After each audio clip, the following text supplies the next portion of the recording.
Good evening. My name is Bill Purcell, and I'm the director of the Institute of Politics, and it's my very special privilege to welcome each and every one of you here to the John F. Kennedy Jr. Forum. The Institute of Politics was established in 1966 as a living memorial to President John F. Kennedy. And from our beginnings in this building, we've gathered in this space for very special events, bringing to the students and the people of this college, this university, and this community those things and thoughts, ideas, and individuals who we believe and historically have accomplished need to be brought to you at that time. We're joined here tonight by our Dean, David Elwood, and as he has made so clear from the beginning of this new school year, we are particularly focused on the fact that 2 weeks ago, today, our Senator Edward M. Kennedy, was lost to us, a leader, a man who was a part of this institute throughout most of our history, stood on this stage many times, and an individual who both as an inspiration to us and as a leader, I think, would have said that this particular night is especially the kind of night that should occur here, bringing us all together early in a year for a panel that is tonight entitled Justice, What's the Right Thing to Do? We're going to explore tonight competing ideas of justice that lie beneath the surface of, and maybe not that far beneath the surface, of many of the most hotly contested political debates and ideas of our time. This discussion will be largely based on the undergraduate course Justice, taught by this evening's moderator, Professor Michael Sandel. Justice has enrolled, the course Justice has enrolled over 14,000 students through the years, making it one of the most popular courses in Harvard history. The course has been so successful that Professor Sandel is publishing a book, and PBS has created a television series that will begin on September the 20th and then proceed in 12 parts. The book itself will be available later this month, and since the course will not be offered this year at Harvard, for some of you this may be all of the justice that you'll get. Professor Michael Sandel is formally the Ann T. and Robert M. Bass Professor of Government at Harvard University, where he's taught political philosophy since 1980. Prior to this book, he authored 4 other books on political philosophy, ethics, and justice, which are available in 11 languages. He was the recipient of the Harvard-Radcliffe Phi Beta Kappa Teaching Prize, and in 2008, he was recognized by the American Political Science Association for a career of excellence in teaching. We're especially pleased that Professor Sandel will be joined tonight by such a distinguished panel, colleagues of his, and one particularly, I think, important aspect of tonight is the way in which this university is so well represented across our schools and disciplines. Neil Ferguson is the Lawrence A. Tisch Professor of History at Harvard University and the William Ziegler Professor of Business Administration at Harvard Business School. He's also a senior fellow at the Hoover Institution at Stanford. Professor Ferguson is a critically acclaimed, best-selling author in the UK and the US. Most recent books, Empire, Colossus, The War of the World, and The Ascent of Money, have formed the basis themselves for television documentaries. He's a contributing editor for the Financial Times and a regular contributor to Newsweek. Lonnie Guinier is the Bennett Bosky Professor at Harvard Law School. Professor Guinier is a former civil rights lawyer who specializes in voting rights law, democratic theory, practice, educational access, and social justice with an emphasis on issues of race, gender, and class. She's authored and co-authored numerous articles and 5 books. Prior to her teaching career, Professor Guinier worked in the Civil Rights Division of the United States Department of Justice and directed the Voting Rights Project at the NAACP Legal Defense Fund. And finally, rounding out our panel this evening is IOP resident fellow Peggy Noonan. Peggy Noonan is a columnist for the Wall Street Journal and the best-selling author of 7 books on American politics, history, and culture. We are especially lucky and pleased to recognize tonight that we have Peggy Noonan here in residence at the Institute of Politics for this fall semester, where she'll be leading a study group. And for students who are interested, tomorrow night we'll have an open house in this space where you can learn more about her study group and the other study groups that will be offered during the course of this year. In 1996, she was one of 10 historians and writers who contributed essays on the American presidency for the book Character Above All. In 1995, she hosted her own PBS series on the debate over American values. Noonan has a background in public service as a special assistant to President Ronald Reagan from 1984 to 1986, and in 1988 as chief speechwriter for George Bush during the time that he was running for the presidency. Please join me in welcoming Professor Sandel and this outstanding panel. Thank you.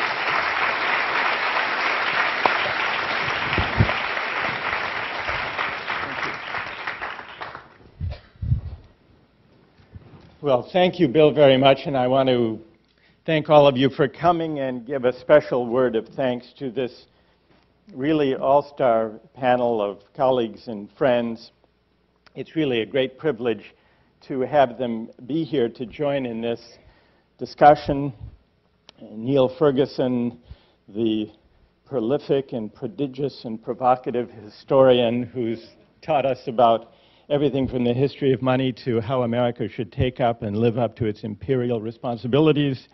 Lonnie Guinier, one of our generation's leader in the theory and the practice of civil rights and social justice, and Peggy Noonan, who brought poetry and grace to the speeches of Ronald Reagan, and now a writer and commentator in her own right. It's really a great privilege to have the three of us, the three of these colleagues here for this discussion. The book lays out three basic approaches to the question, what is justice? So our time is short, and rather than give you the history of political thought about the idea of justice, I will tell you in a single word for each of the three traditions what they say. And then, before I finish, I'll try to suggest something about who's right. And then we'll have a discussion. There are three basic answers to the question, what is justice? Each can be summed up in a word or a slogan. Utility, seeking the greatest happiness for the greatest number. That's number one. Two, consent, respecting the rights and the freedom of individuals. And three, virtue, promoting virtue through government and law and trying to realize the good life. Those, broadly speaking, are three answers that the history of political philosophy offers to the question, what is justice? How should we think about justice?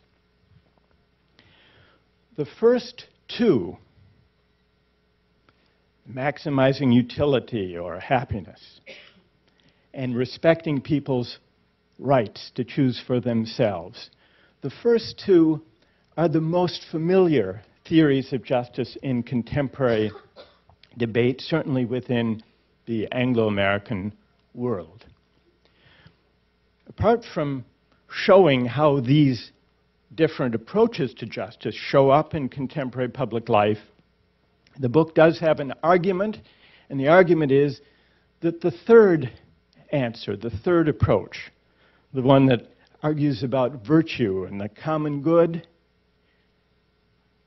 is dangerous because tying justice and law to virtue brings to mind fundamentalists and forms of intolerance and imposing virtue on those who may disagree. It's dangerous, but it's also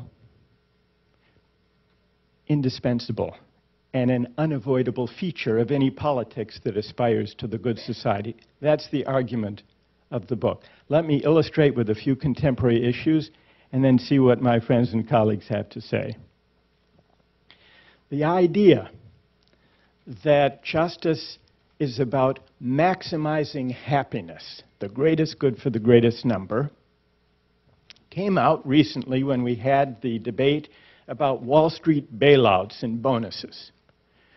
Many Americans thought that that was pretty hard to take, the idea of bailing out and subsidizing wealthy banks and Wall Street investment houses who had messed up the economy and brought the financial system to near ruin. But, it was argued, we had to hold our nose and do it. Why? For the sake of the greatest good for the greatest number. We had to do something that didn't seem quite fair, providing tax money for these very wealthy people and institutions, because it was argued otherwise the whole financial system would come tumbling down on everyone, including not only Wall Street but Main Street. The greatest good for the greatest number. So the argument from utility, maximizing the overall level of welfare or happiness, seem to outweigh worries about, well, these guys don't really deserve it. So that's the force, the weight of the argument of utility. Now, sometimes our debates are within one of these three ideas. Sometimes they take place between or among those approaches. If you really thought justice was just a matter of seeking the greatest good for the greatest number, the maximizing happiness, then you might say if there were a small religion that were despised by the majority, the right thing to do would be to let the majority persecute and suppress that religion, provided it made the majority happier than it made those few minority adherents unhappy. That's one of the counts against the utilitarian way of thinking. That brings out the force of the second idea, consent, respecting the right of people, individuals, to choose freely for themselves how to worship, for example. So the second approach says freedom, respect for individuals, trumps, sometimes at least, calculations about what will make more people happy. And so we respect religious freedom, even if some people would rather persecute a despised minority. Now, if you believe there are certain fundamental human rights or individual rights that should trump utility or the greatest happiness, where does that lead you? It leads people in two different directions. Some say that leads to a free market economy. Whatever consenting adults freely agree to trade and exchange in a free market economy, the outcome is just. And to tax away money that people earn fairly through free exchange is unjust. Take the debate over health care. Where does the Freedom Party or the Consent Party come out? Well, there may be a division. It may be that our debate over health care is actually a debate within the consent or the freedom or the individual rights approach. Because on the one hand, what really is the health care debate about? About the public option and the responsibility of government for health care for everyone. There are some people who say, really, that's not government's business. If you respect individual freedom, you let people choose for themselves whether to buy health insurance. That's respecting freedom. You don't use the force of the state to tax away their hard-earned money to pay for health care for those who choose not to have any. That's one freedom argument. And then others say, no, there is a responsibility. If you really believe in respecting the freedom of each citizen to choose for himself or herself the best way to live, you can't let people be subject to bankruptcy or to financial ruin if they get sick. It's not their fault. So really, to respect individual rights and freedom is actually to take a public responsibility for everybody's health care, even if that means taxing the wealthy to provide it. So that's the debate that we have within the freedom approach to justice. Now, let me take one final example. You might say, and the example is the debate over same-sex marriage. You might say, well, here's a debate between consent and the freedom to choose on the one hand, and the third idea, virtue, on the other. The virtue idea has a kind of conservative flavor very often these days in our politics. People who want government or law to promote virtue, they tend to be conservatives, we often think. And so there are some who say, no, there shouldn't be same-sex marriage because marriage is fundamentally a way of honoring and encouraging and promoting procreation and traditional family structures. That's what marriage is for. That's a virtue-like argument. And then on the other side, there are those who say, no, there should be a right to same-sex marriage in the name of respecting what consenting adults may choose to do. So it seems straightforwardly like a debate between the consent approach on the one hand and the virtue approach, in this case a conservative traditionalist approach on the other. But I don't think that's what it's really about. I think actually the reason there is such passion in the argument over same-sex marriage is that even though we don't fully articulate it always, it's really an argument about competing conceptions of virtue and the common good. What's really at stake in the same-sex marriage debate is a matter of moral judgment. What sort of unions, what sort of family units are worthy of honor and recognition by the political community as a whole? If you only cared about respecting what consenting adults might choose to do, you wouldn't have the state involved in recognizing any marriage. You would disestablish marriage as a state function altogether. States would not pass judgment on who is and who isn't worthy of a marriage license from the state. You would leave that to private associations. But we don't. Almost no one on either side of the same-sex marriage debate says the state should have no role at all. The issue is what kinds of unions and family relations are worthy of honor and recognition. And what really is marriage for? Is it about procreation only? Or is it about also an exclusive, lifelong, loving commitment? Those are rival conceptions about the virtue, the moral purpose that state recognition of marriage is about. So here's an illustration of the main argument of the book. Although on the face of it, most of our arguments about justice seem to be about how to maximize utility or GDP on the one hand, and how to respect people's freedom to choose, consent, on the other.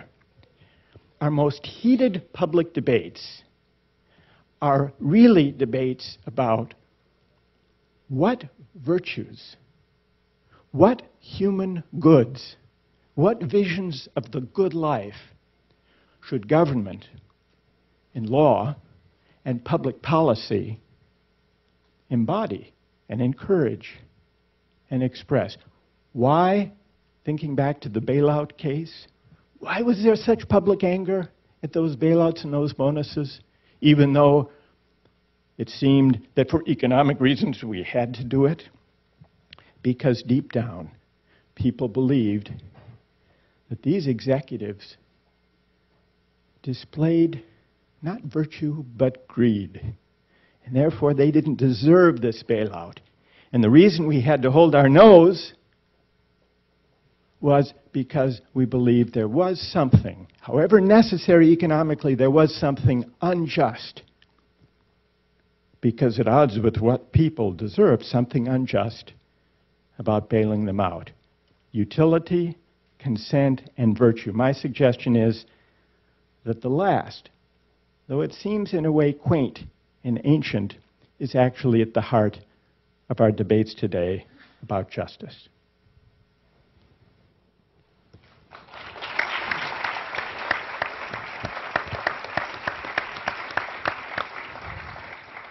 You want to lead off? Neil? Michael, I volunteered to go first in case you're thinking I'm pushy and assertive.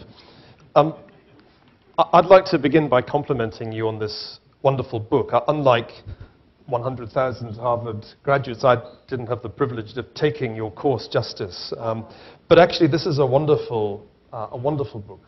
Not least because it's the first book I've ever read that makes me understand what Kant was saying. And trying to understand Kant is the hardest thing you can do as an academic. And this book solved that problem for me after 45 years of bewilderment. But I don't think you have any trouble persuading me in the book that I'm not a utilitarian. I've stared at the embalmed, stuffed corpse of Jeremy Bentham, and it did nothing for me. I'm not sure you're ever going to get me to be enthusiastic about virtue. I just see Robespierre every time you use that word. The embodiment of Republican virtue, sending people to the guillotine. I want to take you back to your middle position, the second conception of justice, the one about rights or freedom, liberty. Because right at the heart of the book, it seems to me, you deal with a debate, a very central debate in the United States between, let us say, a Hayekian or Friedenite conception of rights and liberty and the Rawlsian conception, which would privilege equality more than the Hayekians or Friedenites would. I'd like you to talk a bit about that. Maybe say something about Tocqueville. Now, Tocqueville doesn't rate a mention in the book, but Tocqueville always saw there as being, at least in some cases, like the case of France, a fundamental tension between the goal of individual rights and the goal of equality. And his great warning in L'Ancien Régime, also in Democracy in America, is if you, at least in some contexts, care too much about equality, then you will end up with tyranny, and you'll lose liberty. I felt you didn't really grapple with that, and yet it seems to me absolutely central to any discussion of justice. So give me some thoughts on where Tocqueville fits in, and also, secondly, the law of unintended consequences. Every time I read Rawls, and I never quite get as far as I want to, I ask myself, what would happen if this were really implemented? What would the unintended consequences be? And would a Rawlsian world look like the European Union? Would it be a world in which there were no great disputes about bonuses because there weren't great inequalities of income? Would it be a world in which religious minorities were tolerated no matter how intolerant they were, even if they were hell-bent on the destruction of our society, as some religious minorities today are? And presumably this would also be a society in which same-sex marriage was tolerated and no marriage at all was tolerated. That's really the European model. I wonder if the Rawlsian model, which I think you favor over the Hayekian model, ends up looking like the European Union. And that would be bad. No, it just would be interesting to know if that's what you think. Okay. All right. Let me come to that. Maybe we should. I won't forget. But shall we? I won't let you. Sure. Yes. I'll jump in. Peggy, do you want? I'll tell you how much I like Michael's book, which he was kind enough to give me this past Friday. He opens up with a story about price gouging during Hurricane Katrina or Hurricane Andrew, I forget which. Earlier one. Yeah, maybe. Price gouging during a hurricane. People have a local motel. They double the price of a room when a hurricane is coming, which is taking advantage of a calamity and being ungenerous. But what should the state do about it? This may sound dry, but it was fascinating to me, considering what is the appropriate response to something inherently unjust, like knowing a hurricane is coming, having a motel, and doubling the cost of a room, knowing that people will be coming in and seeking safety where you are. Michael made this very interesting. I have not mentioned to him that I did think about politically what the response would be to price gouging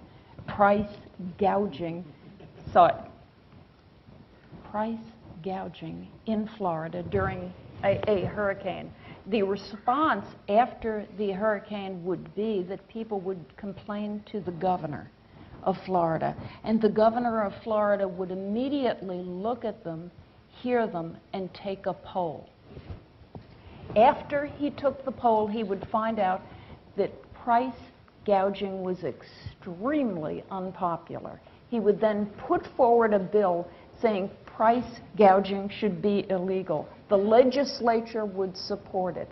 There would be headlines the next day saying, "No more price gouging, says governor." And that would be how the whole thing would be resolved, except because we are mischievous, marvelous, complicated human beings, it isn't really where the story would end. There would be loads of side dramas the next time another hurricane came in. Anyway, Michael made this all more interesting in the book than what I am saying, and made the abstract issues of justice. Very interesting. I just have some quick comments that bounce off a little bit of what you've heard. Whenever I hear the word justice, I always want it to be coupled with the word mercy. Mercy and justice, they just hopefully go together. I think in any society trying to do its job and keep it together, justice and mercy must together move forward.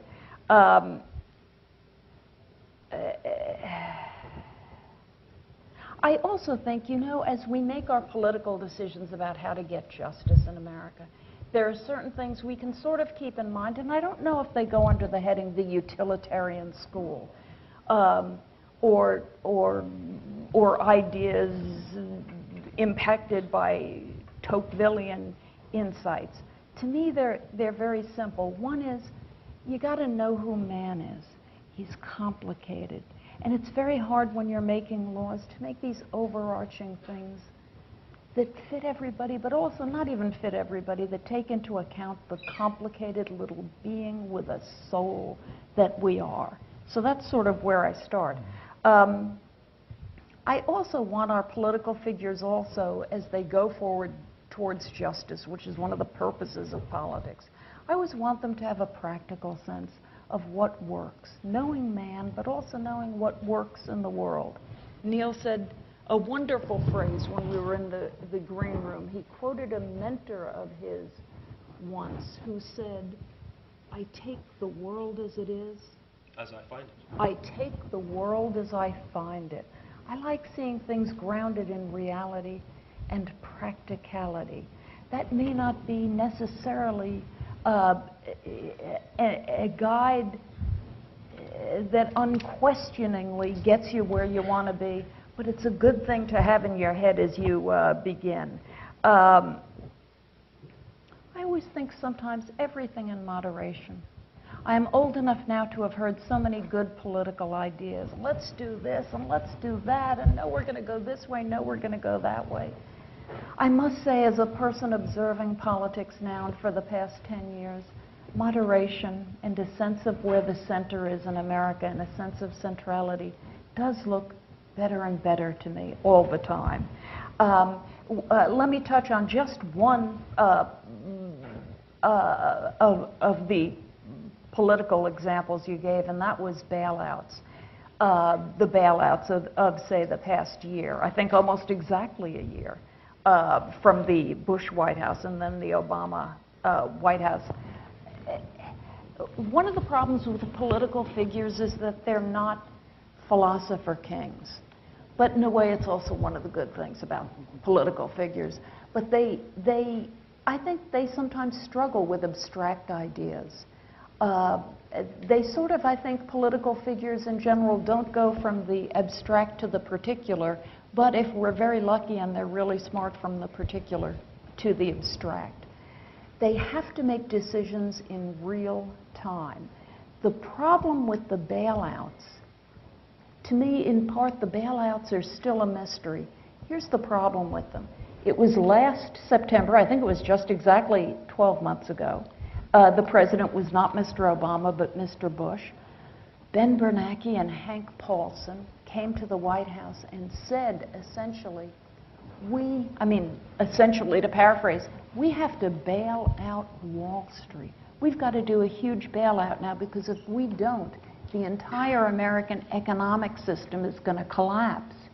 Now, practical political figures are going to hear that and they're going to think, really? Holy mackerel. If that's true, then we better move. And there's no way to know at that moment whether or not it's true.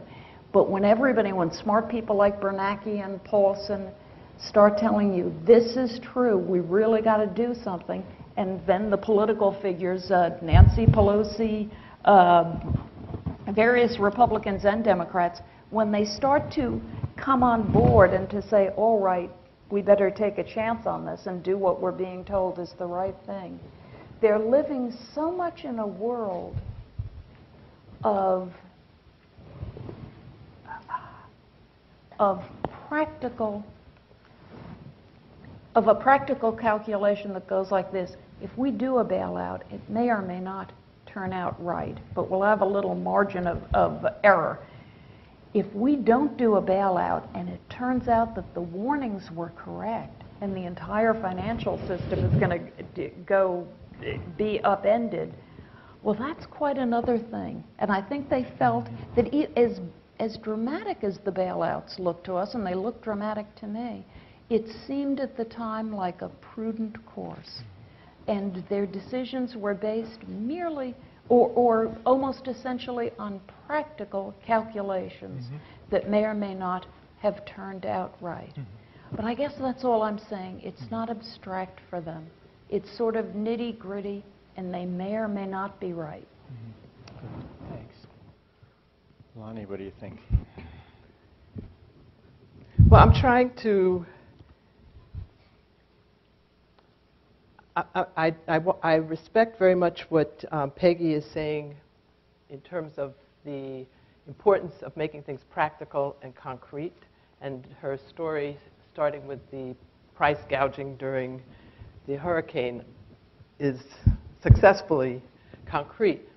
And I think my reservation, Michael, about your three approaches to justice is that the idea of virtue is really not concrete. And I would like to hear a little bit more about what you mean by virtue, because I think it could mean many things. Just the word itself bothers me because it sounds both elegant and very aristocratic. So if you're talking about the common good and you're talking about virtue, it seems like there's a fundamental inconsistency. On the other hand, the word virtue and the way in which, as I understand it, you're applying it is really a reference to politics. It's a reference to the importance of rigorous debate around the values that we can coalesce to support or to consider. And I don't think for most people virtue summons up this idea of politics or of debate or of deliberation, which is what I think you mean. Right. And so my question to you is why virtue rather than deliberation or democracy as the third plank in the approaches to justice? The second, so the first is to be more concrete about virtue. The second is to rethink the term virtue.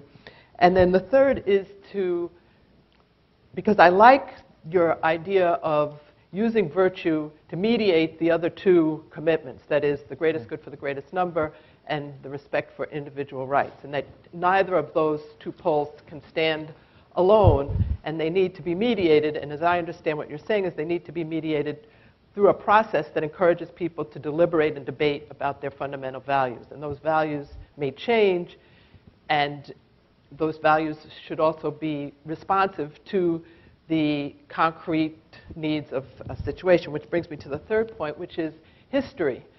It seems that the idea of justice cannot be deliberated or debated in the abstract, not just because people need the concrete reference point that Peggy is advocating, but because people are not here as independent individuals without a history. And it's a history that's a collective history as well as their own individual history. And in my view, any kind of commitment to justice has to take into account the historical forces in which people are living. So just to make it concrete and to also suggest that it's a subject of legitimate debate, I would give you the example of reparations for slavery. And according to some work that I've read by various professors, one at MIT, 97% of Americans are opposed to the idea of reparations for slavery, and 72% are opposed to the idea of an apology for slavery. I don't stand behind those figures, I'm just repeating them. It's obviously something that is quite contentious. And yet, in terms of virtue, so not the greatest good for the greatest number, and not simply based on the rights and freedom of individuals, but in terms of virtue, I think it would be healthy to have a rigorous debate about reparations for slavery, and to talk about the historical effect of slavery on the individual rights and freedom of certain people who are the descendants of slaves. So one of the people who's actually pursuing this tack is Sandy Darity, a professor of economics and African American studies at Duke. And he talks about the importance of intergenerational wealth transfer as a source of people's opportunity in the current situation. And you allude to reparations and to issues of compensation for slavery in your discussion of affirmative action. But his point is to get people to think more concretely about the consequences of holding people in bondage for more than 250 years as property, who then also are denied the opportunity to gain property even after they've been liberated. And to speak of another now world-renowned Harvard professor, Henry Louis Gates, did a documentary about the DNA of a number of prominent African Americans, and I believe there were 18 or 19 of these individuals who were interviewed, and of those, let's say 19, 17 of them came from families that actually owned property in 1920. And part of the point of this story is to say that the people who own property today are the descendants, in general, of people who owned property in 1920.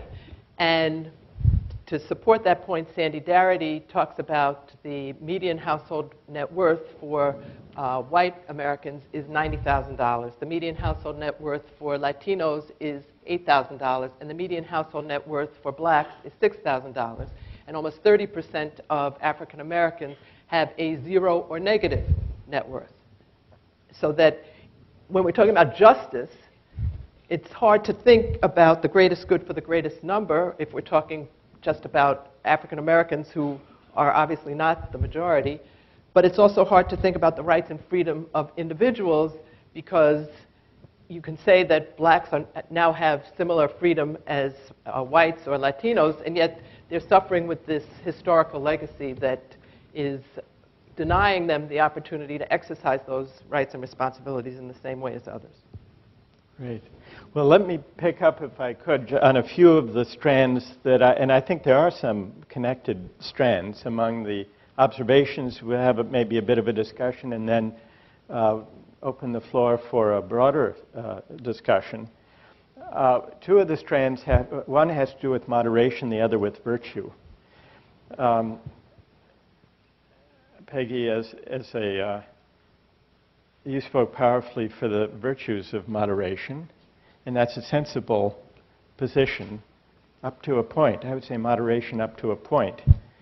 There was a famous, some say infamous, passage in the acceptance speech of Barry Goldwater at the 1964 Republican National Convention, when he responded to those who said he was an extremist. Now, he was a libertarian. He and Neil distinguished hugely important distinction between the libertarian strand of the freedom idea and the more egalitarian version that informs the American welfare state. And Barry Goldwater was very much a libertarian opponent of the welfare state. And he said in his speech, extremism in defense of liberty is no vice. Moderation in pursuit of justice, Peggy, is no virtue. You think Barry Goldwater was wrong? That was 1964. I was Yes. a teenager, and I remember it. Yeah. Do I think he was wrong? Yes, frankly. I think that was, well, let me tell you in just a narrowly political way. Yeah. Wow. That was one of the hot, bad lines. But it was Past it's a 50 wonderful years line. in We remember it. politics. How many lines do we remember now this many years later? Oh, you remember lots of things Yeah. that didn't work and aren't very good. But here's what I want to know. something- When you heard it as a teenager, Yeah. whether or not you thought it would be politically effective, did you swell with affirmation and agreement? No. You didn't, even then. Oh, my goodness, I was Yeah. a teenager. Yeah. I really didn't know who Barry Goldwater was in any sort of sophisticated way. And I think I correctly remember thinking, boy, he's angry. You know? Yeah. When you're running for office in America, you don't want them looking at you and saying, boy, he's angry. Yeah. So this didn't already that resonate. wasn't... You didn't find this a powerful clarion call to... Oh, I wasn't old enough to Okay, find it to all be a right. clarion call, All right. but let me tell you that Yeah. I believe the gentleman who worked on that speech with Barry Goldwater is Henry Jaffa. Yeah. Does that ring a bell for you? Yeah, he's All a right, Straussian political philosopher. yes, Yeah. he is. And Henry Jaffa is still here. He is still among us, and he gave an interview just about 10 days ago with National Review magazine, and they asked him about that line from the Goldwater speech in 1964, and he said he felt it helped Barry Goldwater lose the 1964 Yeah. election. Sometimes Speechwriters can be things- dangerous. Oh, they certainly can. And you know what? Believe me, I would know. Sometimes the most interesting and definite and piercing thing can become an arrow that turns around in the air and Yeah. comes straight back at you. All right. So anyway, that's not a big philosophical No, thing but to say. I was interested to know what you thought. Actually, I wanted to say that the last part of that, anyhow, moderation in the pursuit of justice is no virtue. I think there's something to that, even though I'm no Barry Goldwater fan. I wanted then to turn to virtue. And Neil said that talk of virtue reminds him first of Robespierre. Fair enough. And Lonnie said the word bothers her and it smacks of aristocracy. And it seems... You don't know many aristocrats, is all I can say. They're not virtuous as a rule. Yeah, but they're snobbish. They're snobbish. And that's what virtue makes you think of, snobbery. Well, here I want to ask, I want to see if I can, and I might not be able to, but I want to see if I can vindicate the use of virtue to capture this third tradition. It's meant, and I should say, this is the first public discussion of the book. So maybe you'll tell me it's a huge mistake if I talk about virtue as the name for the third tradition, the counterpoint to utility and rights. But I sort of want it to be disquieting. And then I want to see if I can save it. Maybe that's a hopeless task. It does remind people of Robespierre or of quaint, aristocratic snootiness. Or of the Book of Virtues, you know? That's what you think of when you hear virtue. Yeah. Actually, Robespierre did it for me. All right. But I understand. It's funny. It's a very sweet word that has some dramatic connotations now. Including a connection even with terror and intolerance. Absolutely. In politics, when virtue enters politics. So here's why I want to try to save it. But maybe you'll tell me it's a hopeless task and I'm barking up the wrong tree. I do want, Lonnie, I do want to connect the virtue tradition with the common good and with the tradition of civic virtue, which has a different resonance and association. The reason I'm tempted to use virtue to describe this counterpoint to utility and individual rights, apart from its shock value, is that it identifies a defect or a weakness of those first two traditions which they share, namely that they both try to be non-judgmental. Economists don't pass judgment on the consumer preferences they cater to.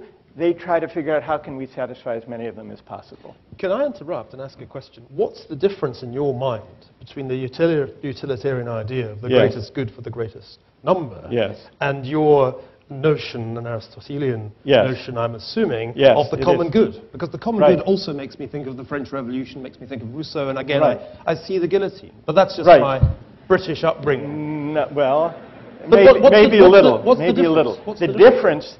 difference is that between the utility and the majoritarianism that goes with it. And the common good. And the common good is the tradition of the common good that I want to try to revive and make a more prominent feature of American public discourse is avowedly judgmental. It says it's a mistake to try to banish from our politics substantive, moral, and even spiritual questions. Now, Lonnie talked about deliberation. I would rather embrace the idea of democratic contest and argument. I don't think we can come or should try to come to agreement in our politics about virtue or even the common good. But the tradition of the common good I'm trying to resuscitate is connected with virtue because, unlike these other traditions, it's avowedly judgmental. It says politics and law can't be neutral with respect to the moral and even religious convictions that citizens care about. And the attempt to try to be neutral or non-judgmental leads to a kind of emptiness in our politics. I wanted just to pick up on the example, because people want, rightly, concreteness of reparations, the reparations debate that Lonnie mentioned. And there's a section in the book where I take up the reparations question. There is a tendency to rule that, Lonnie, one of the reasons that it's often regarded as a non-starter for many people in those polls you cite is that from the standpoint of the individual rights tradition, it's hard to make sense of collective responsibility of a community across time and across generations. And what I find powerful in the best argument for reparations is it takes head-on those individualistic assumptions in our politics. And it says maybe we have some collective responsibilities that are bound up with our history, with our shared history. When it came up in Congress, Henry Hyde, the Republican congressman, conservative, said, reparations, I never owned any slaves.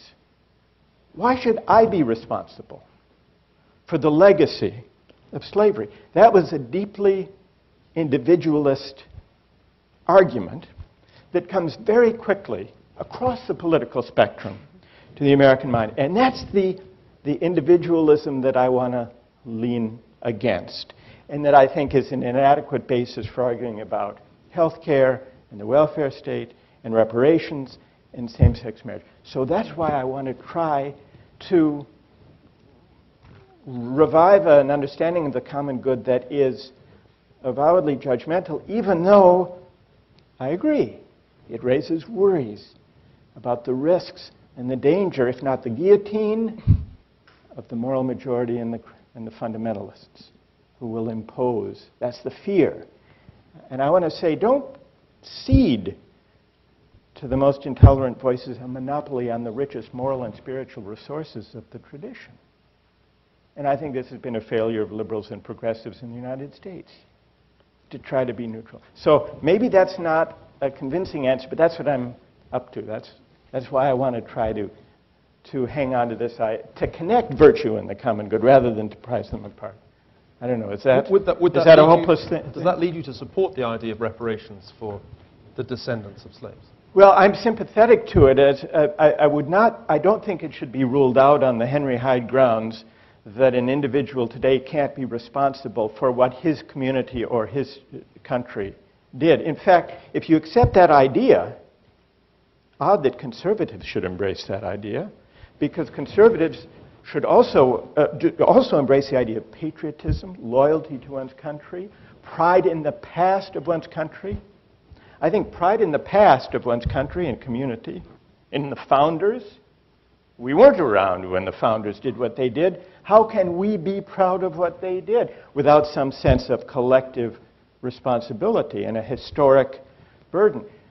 if you can have pride in the past of one's people and community and history, I think one can also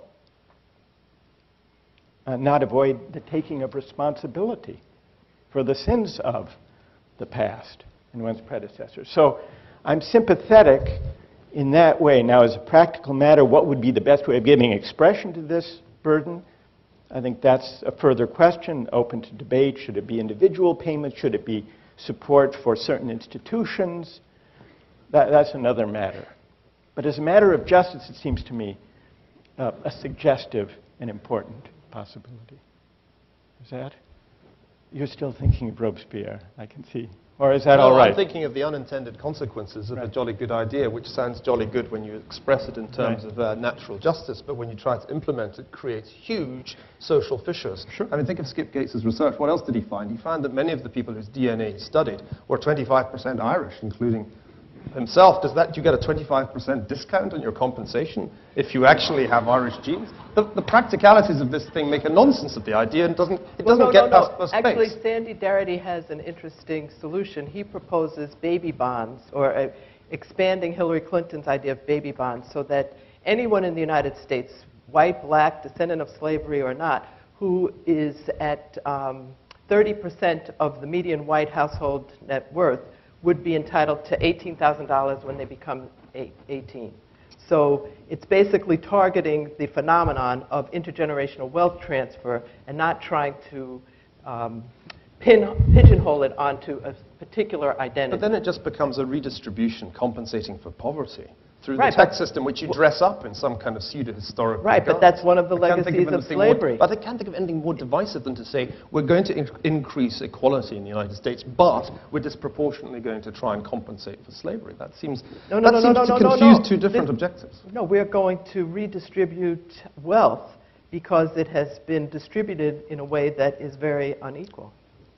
Well, you can certainly debate about the inequality, but you can't then claim that the inequality is entirely a consequence of slavery. I mean, what about the victims of the class system? What about the propertyless immigrant workers who, yes, notionally were free, but had no property? How do you make that distinction? It seems pointless. But that's my point. You're not making that distinction. You're saying anyone. Then what's it got to do with slavery? If it's because just about you will cover 90% of black people if you do that. Well, from a practical political point of view, I can't think of anything more disastrous. Can you, Peggy? No. All right, shall we see? We have microphones. We want to bring, now, as this discussion has become increasingly sedate, we thought, not really, we want to hear from you. So there are microphones upstairs and over here. So if you have a question you'd like to contribute, and the rules of the House, we're told, are that you should say, you should identify yourself first, please. Who would like to begin? Go ahead. Hello, my name is Min. I'm an alumnus of Harvard College and a graduate student. I wanted to ask about your threefold typology of different theories of justice. You mentioned theories of utilitarianism, theories of rights, as well as theories of virtue.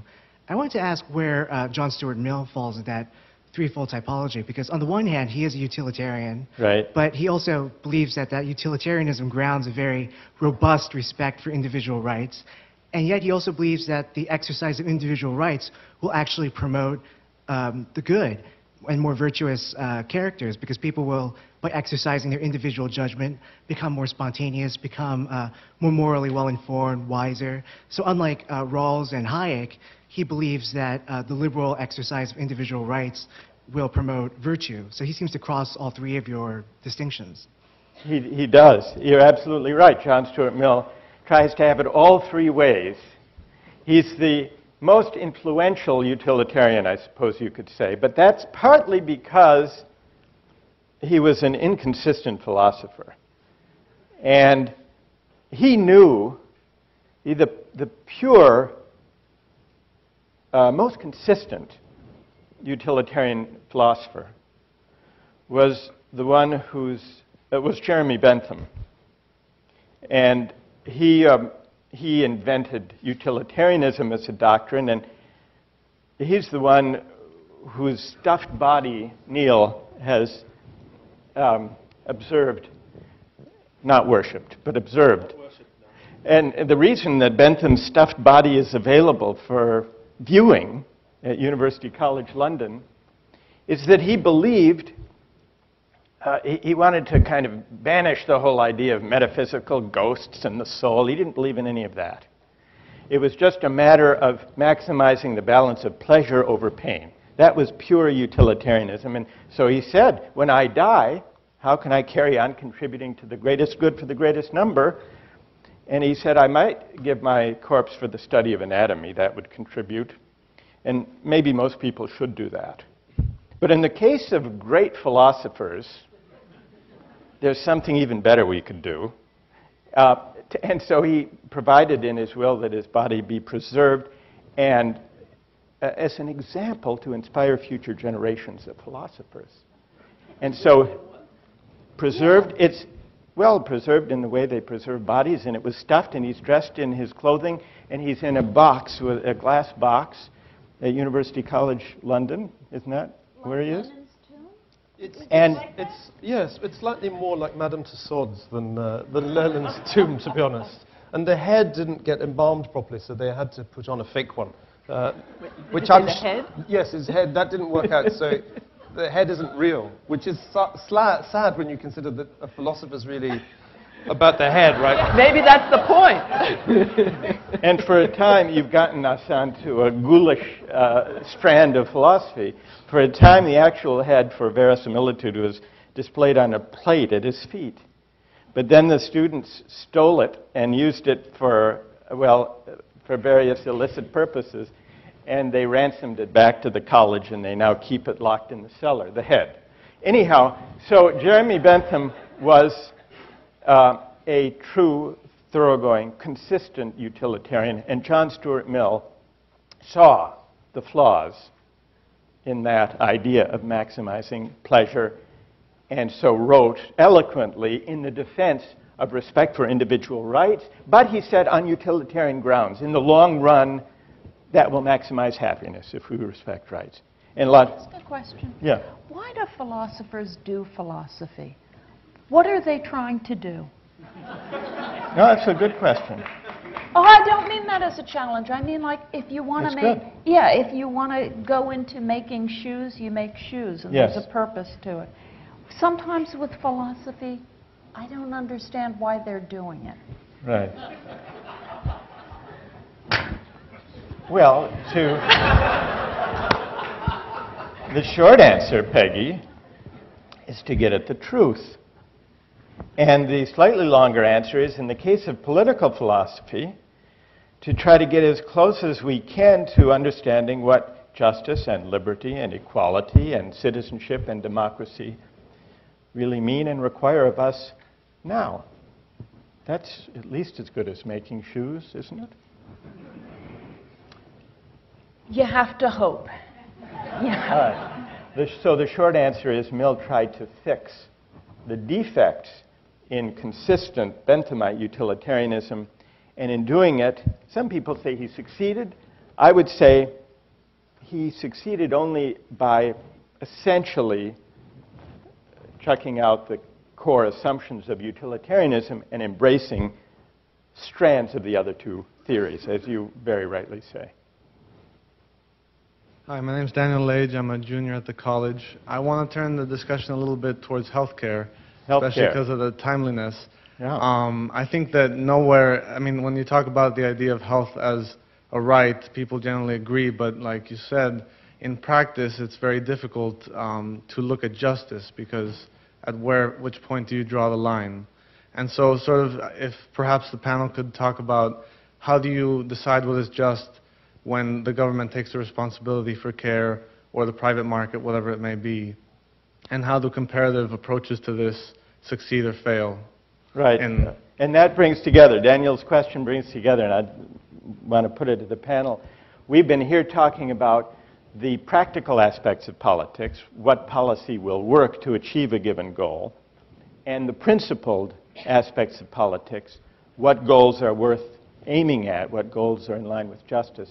So would it be a fair formulation, Daniel, of your question if I put to my colleagues this version?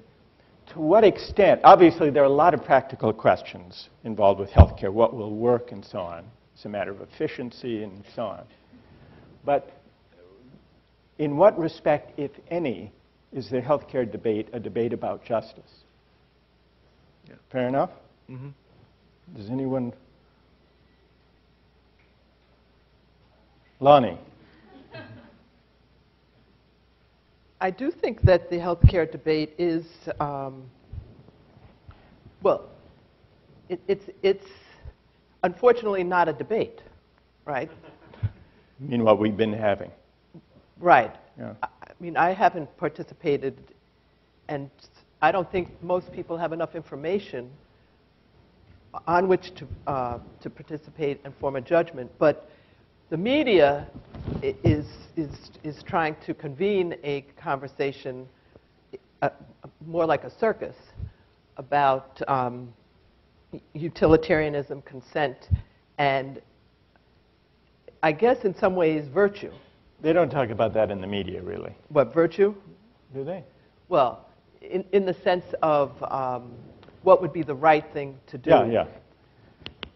That it's not, the fact that it's the greatest good for the greatest Yeah. number does not answer the question, because you then have people Right. whose rights will be trampled on because Right. they will lose their own health care choices Right. to a government-imposed option. Right. But yes, I do think that the debate about health care could be a debate about justice. But I think in the debate about health care, it would probably be worthwhile to get concrete again. And I think what the Obama administration should do, this is my view of justice, is to show what it has in mind by having free healthcare clinics around the country and see who comes and whether they like being treated by the people who are available to fix their teeth or check out the state of their tonsils, and then have a debate about whether this kind of opportunity for everyone to have something that is considered really valuable available, is that something that we should be considering? Right now it's too abstract. One thing that struck me in listening to the tributes to Senator Kennedy, and they played excerpts of his various speeches. When he spoke about health care, he spoke about it in moral terms. And he said that he was fighting for the day when, in the United States, health care would be regarded as a right and not a privilege, not based on your ability to pay. He cast the issue always in terms of morality and justice. And that struck me as a contrast to the way the issue's been framed in this debate. I think one of the reasons, and maybe he will recover in his speech the moral dimension of it tomorrow night, President Obama, I think one of the reasons that he's lost the upper hand, the initiative in the healthcare debate recently, is that he's been talking too much about the economic aspects, the technical aspects. I heard him in a town meeting watching on C-SPAN talking about how we have to get the cost, bend the cost curve and so on, rather than the bigger moral questions about the responsibility that citizens have for one another in a decent society to provide health care for everyone. And then the details can be secondary. What do you think? But there are counter moral arguments, aren't there? There are. When we have a government whose deficit spending is so big and so prolonged and will go so far into the future that we're literally borrowing our way each day out of the problem, which means we're putting the cost of what we have right now on our kids. That's a moral question. Is it right to have a government that is giving us certain things we want but putting the price on our children and our grandchildren and making them, they didn't get the right to say that's a good idea or that's not. They're just born with a burden on their back, which is a tax burden. Let me also mention that there are many people in America who are so wealthy that tax burdens don't really hurt them. They're so wealthy that they couldn't buy a better steak anyway. Do you know what I mean? If their taxes go up 3%, it means very little. But you know what? If you are married and have 2 or 3 kids and you live in a nice but not a, not huge house in New Jersey, it costs $350,000. If you're making $150,000 a year and your taxes are going to go up and your property taxes are going to go up and everything, your taxes are going to go up to pay for all of this more government and more programs that you want, those taxes are going to hurt you. Do you know what I mean? It's just going to take a bite out of you because you're not wealthy. You're just an average person. I don't think it's moral to not worry about the tax burden we're putting on our children. I don't think it's moral to not worry about the tax burden we're putting on people who have a real struggle to pay for taxes. I don't think people who live in a $350,000 house are an average person.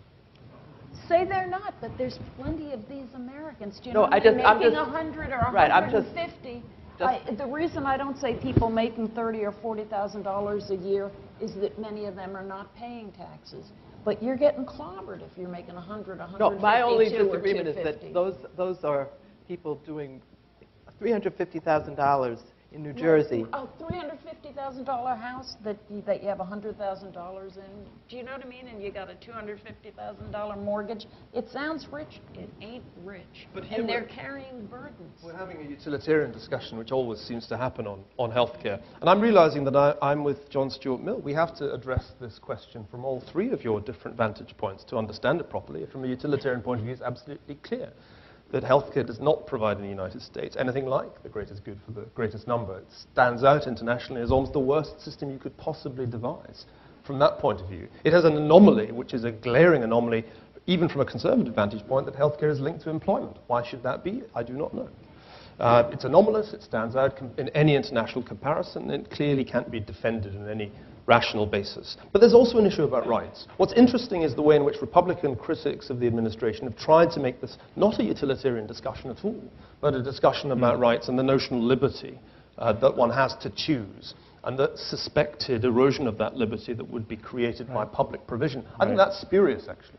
It's clear if you look at the German system or the French system, there are plenty of good systems you could choose from, that it's perfectly possible to have a situation in which everybody has an insurance policy, regardless of whether they're employed or not. Universal coverage is achieved perfectly easily without a British-style system of socialism, which is essentially what Britain still has in healthcare. So there's a false dichotomy when you think of this in terms of rights. But here I think I agree with you, Michael. I don't think one can discuss healthcare without appealing to some Aristotelian notion of what our community is supposed to be about. And here I do side with the impulse of the President to do something about the uninsured. It cannot be acceptable morally in a meaningful community, in a real republic, that there should be people in the position that they are bankrupted by the random incidence of chronic illness. And that's the situation in the United States for tens of millions of people. And it's scandalous. In your terms, in terms of virtue, it is not virtuous. Yeah. Well, and I would just echo that there's another element of your notion of virtue, which is this notion of shared fate or linked fate, that we have pandemics, we have all kinds of public health concerns, and it's not just that it's immoral, but it also, in terms of our collective responsibility and our collective future, our grandchildren may not, in fact, be born if we have an epidemic that wipes out the population because we haven't provided health care for a significant percentage of it. Yes, in the balcony. I'm afraid I'm going to return to a bit more of a theoretical question, which is the first person brought up, John Stuart Mill. I was wondering where a communist notion of justice fits into your system, because it doesn't seem to me that it fits quite under utilitarianism, because it's willing to accept lower sum of happiness in exchange for greater equality, but I had trouble seeing how it would fit into either of the other 2 poles. So I was wondering how your book considered that conception of justice, justice as equality. Right. And you forgot to tell us your name. Oh, I'm Lewis Evans. I'm a freshman at the college. Aha. So Lewis, you connected communism and also equality, which I suppose there is certainly a way of connecting them. Though there are many traditions of equality that don't count as communism. So the real question would be, what is the moral basis of equality from the standpoint of any given political tradition that embraces it? And the communist tradition is informed by a number of the strands of argument that we've been discussing.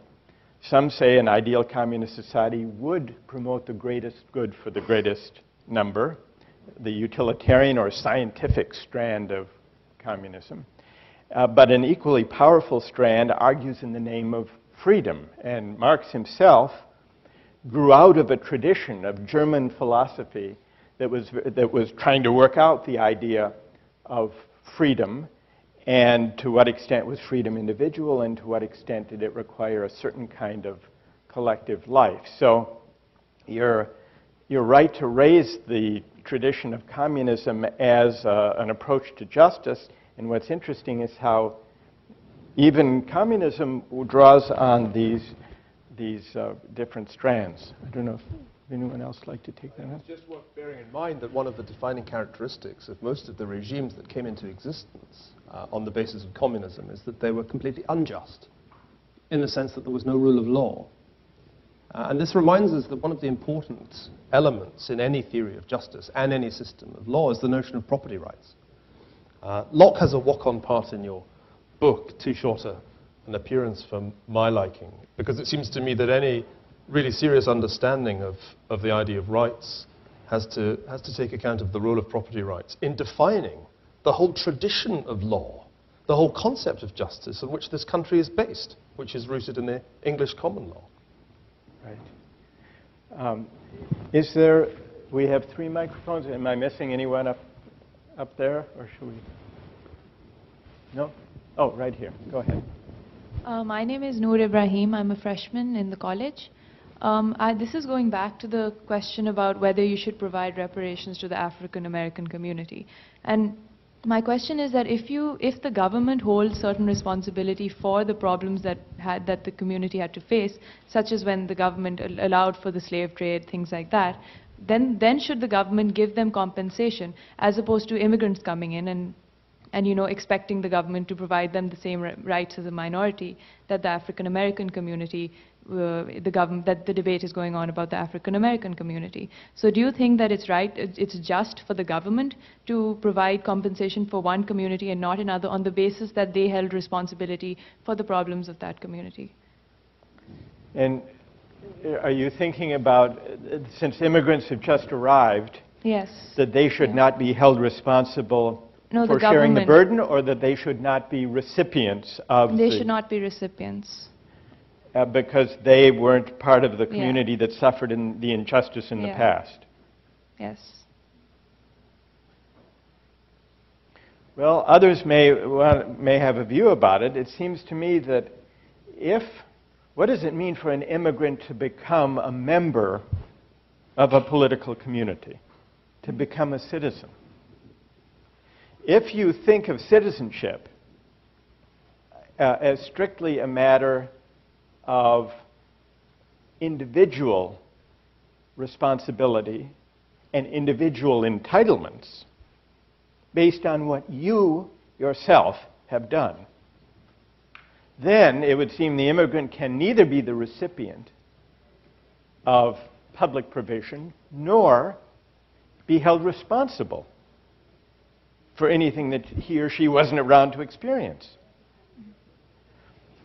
But that seems to me a flawed and impoverished idea of what it means to be a citizen. When an immigrant joins a political community, he or she takes on, as a citizen, a certain past, a certain experience. The Constitution, to take the American example, and the constitutional tradition, and the tribulations and the Civil War, the glories and the injustices of that community become, in a way, the adopted inheritance of that new member. And if that's true, then all the notions of collective responsibility and of collective entitlement that flow from a shared citizenship in history would seem to apply in the same kind of way. The United States, I think, has understood itself deeply, perhaps more than European societies, is an immigrant society, precisely because it's accepted the idea that immigrants share in the good and the bad of the past as well as the present. And without that, I think it's very hard to understand what it means to become a member, a citizen of a political community. But well, under others Lanny's scheme, they would benefit. I mean, they would benefit regardless of their Right, form if of- they were, if they were poor enough. right. Okay, right. Anyone else? That note says, One "But more. time for one last question." How did you must be very long. It's just you like that time have of good the night, vision. that No, time of the no. evening. Go ahead. That's exactly what it said. Hi, my name's Phil Mayer. I'm a 2L at the law school. And my question is about exactly what you mean with virtue. And you have said that you're thinking of Aristotelian virtue at some degree, but for Aristotle that was easier because he had a very defined view of human nature and a discrete list of virtues, and so if you were debating a moral question or a question about how we should behave, you could say, well, how does it rank on these, I don't remember how many there were, virtues. And when I heard you talking about how our dialogues today are in fact about virtue, when you described, for example, the gay marriage debate, and you said it's not about consent versus virtue, it's about virtue versus virtue. It sounds like you're talking about, not that we're arguing about the same virtues and what results those virtues should entail, but rather that we are just talking about different virtues past each other. And so I guess my question is your conception, when you say that virtue is what we should be doing as a way of getting at justice, just that we should be having a dialogue and recognizing that we're talking about virtue, or are there right answers? And then the same question, sort of at the international level, to what extent is this culturally driven and driven by the virtues of any given culture? Wow, what a question for the finale of the evening. Now there's a philosophical question for you. You wanted to know what philosophers do for a living. They try to wrap their minds around hard questions like that one. Good luck. We're not answering it. You're on your own, buddy. Okay. All right. Part of what gives virtue a bad name is the idea that there is a fixed list, and that unless you agree with that fixed list and apply it in a certain way, you should go to the guillotine. It's been known to happen. It's happened historically, and any politics of virtue, any politics of the common good, consorts with that danger. I think that conception of virtue as fixed and uncontestable is a misunderstanding of what it means to engage in democratic life on questions about the best way to live. Who deserves what? What virtues are worth aspiring to? And what virtues should be embodied in public life and in law? My argument would be that those arguments about virtue and about the good life, about what's worthy of honor and recognition by the political community, these are questions we can't answer if we try to be neutral and say it's just a matter of individual choice or of individual rights. So is there a single right answer? There has to be contestation and argument. That's the deliberation. And the democratic moment that Lonnie was wanting to make sure that I was including in my account of virtue, civic virtue. And we could all go home and say, yeah, it's just a matter of agreeing to disagree, nobody's right, there are no right answers, all that matters is that we voice our views. But I don't think that's right, exactly. Because if we're really to have imagine a public life where there is serious argument and moral engagement, about things that matter, including virtue and honor and recognition and who deserves what, and how to conceive responsibility for past wrongs and injustice. I don't think we can engage in that argument unless we presuppose the possibility that some answers are better than others. Deliberation is a pale thing if it doesn't go with the idea that some people may be right and others may be wrong. That's why there is so much at stake in politics. Politics would be kind of like a pablum if it were so non-judgmental that we said, yeah, we'll argue about these things, but without any hint that there's a truth of the matter or a right answer or a better answer. And so that's why the danger of Robespierre and the guillotine and the unease about the language of virtue can never be put to rest once and for all. Politics is dangerous. It's unavoidably dangerous, especially when it traffics in moral arguments.